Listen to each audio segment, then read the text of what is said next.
ఇన్ఫోసిస్ వ్యవస్థాపకుడు నారాయణమూర్తి భార్య ఇన్ఫోసిస్ మాజీ చైర్పర్సన్ సుధామూర్తి రాజ్యసభ ఎంపీగా ప్రమాణ స్వీకారం చేశారు.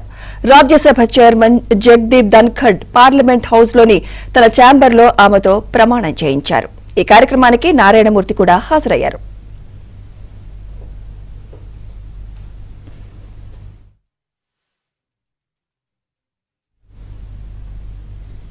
అంతర్జాతీయ మహిళా దినోత్సవం సందర్భంగా ఆమెను కేంద్రం రాజ్యసభకు నామినేట్ చేసింది.